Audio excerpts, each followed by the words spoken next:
Venturis est judicari vivus et mortus in saeculum perennium. Amen. Michael, accipe sal sapiense propitiasse sit tibi in vitam aeternam. Amen. Michael Francis, Ritzi, do you renounce Satan? I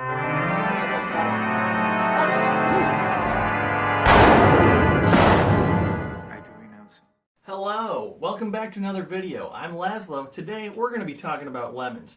More specifically, the rise of the Cosa Nostra and the role that lemons played in that rise. Most of the information provided today will be based off of a book by John Dickey, as well as an article from the Journal of Economic History. We got a real treat in store. For simplicity, the remainder of this video will be carried out as a series of narrated slides. Today's topic is largely historical, but towards the end of the video I should attempt to make connection to some contemporary themes. I want to note that this is dealing only with the Sicilian Cosa Nostra and some of its connections to the United States. I hope not to generalize to other mafia groups in Italy and elsewhere. Following a series of past Muslim conquests, Sicily was an emirate ruled primarily by the Sunni Aghlabid dynasty. Though there was a presence of Shia Islam as well, it is thought that Al-Madinah, the emirate's capital, now Palermo, was almost entirely Sunni. It is during the Arab rule of the 10th century that lemons were introduced to Sicily, as well as the specifically mentioned bitter orange. By the 1240s, the Muslim population of Sicily had been expelled by the Normans, but the citrus on the island remained. As far back as I can remember, I always wanted to be a Lemon farmer.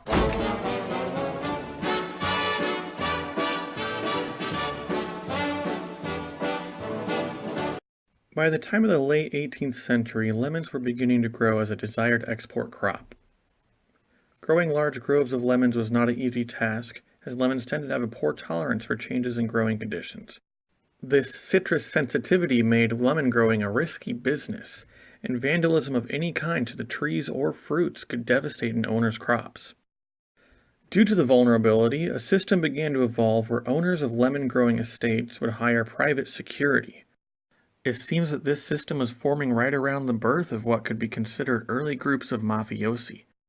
A successful system of protection rackets was developed by these self-claimed men of honor, where the mafiosi became the protection themselves.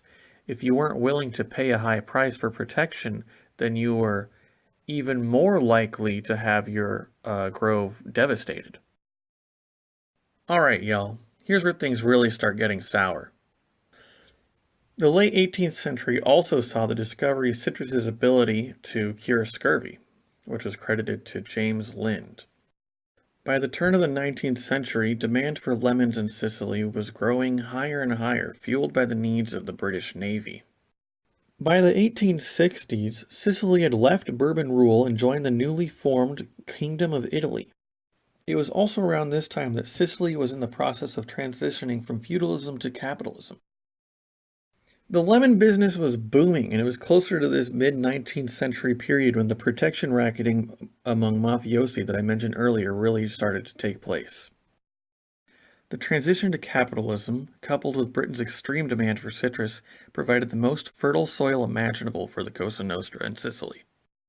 It should also be noted that citrus for scurvy was not the only influence in demand coming from Britain. Sicily took part in the market of bergamots, whose oils take a key role in flavoring Earl Grey tea. As the 19th century progressed, the market for lemons didn't seem to be slowing down, and neither did the evolution of Sicily's mafia. With the mass migration of Italians into the United States, so too came an expansion of the Cosa Nostra. Again met with the fertile soil of capitalism, the United States during the later half of the 19th century looked to be an absolute paradise for organized crime. By this point, there was massive trade in lemons from Sicily to the United States. According to the article from the Journal of Economic History as well as John Dickey's book, lemon trade to the U.S. during the 19th century was described as thus. In 1834, more than 400,000 cases of lemons were exported. By 1850, it was 750,000. In the mid-1880s, an astonishing 2.5 million cases of Italian citrus fruit arrived in New York every year, with most of those fruit coming directly from Palermo. Citrus cultivation yielded more than 60 times the average profit per hectare for the rest of the island. Also, according to Dickey, it is thought that certain dealings between New York's mafiosi and the Cosa Nostra at home was conducted through the guise of lemon trade shipments. It should be noted that this information is not placed as a statement against immigration. I'm not here fear-mongering with the notion that Italian immigration into the United States directly brought the Mafia into New York. But it is placed here as a look into how the trade of one particular fruit can influence or aid in a series of complex global relationships. As the 1800s became the 1900s, it seems our story between lemons and the Sicilian Mafia is coming to an end. From what I can tell, the direct relationship between the Sicilian Mafia and the market for lemons dwindled as they faced competition with American citrus markets, such as in Florida, California, and the Arizona citrus belt. The lemon does seem to be a key part of Sicilian identity still, so while the Sicilian Mafia might not be as directly involved or directly interested in lemon trade, the notion of the Sicilian lemon might still be there. So even though the Sicilian Mafia isn't a big lemon trader, I mean, honestly, maybe it is. I haven't found anything on it, but for all we know, it could still be a part of their dealing, or maybe they've moved on to new plants, new markets. The case study itself of the lemon and its role in the rise of the Mafia is just one great example, I'd say, for how one plant, or a particular group of plants, if you're including the oranges and bergamots that are also traded from Sicily, really influenced this intricate global scheme, this great relationship between America, Britain, and Italy. This particular foray we've had into the history of these lemons and the often romanticized Mafia could be seen as a starting point, a little kickstart to inspire us to look into similar case studies that may be existing in history or maybe happening right now. This little tidbit about the Mafia and lemons was one of the first entryways I had earlier on in looking into ethnobotany, and it really sparked energy or a drive to look into the politics behind some plant uses. I mean, if you look at the corn industry, if you look at the history of the opium wars, this is, I hope, a starting point to look more into the positive and or negative effects that plants have had in major world-changing or even just local life-changing events.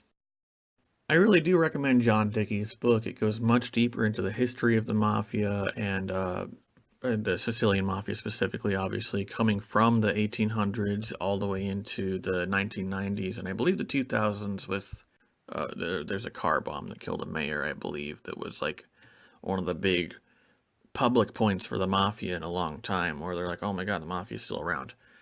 It's just that one early piece on lemons really struck me, and I hope it sparks interest in you as well to search for the ways that plants are affecting us. Thank you guys for listening to my video, and I hope it wasn't too much. See y'all another time. Presto, va bene. Ecco, vedete là? Guardate la Sicilia, l'isola del sole e dei ciclopi, cantata da tutti i poeti del mondo. Che cos'hai, Marco?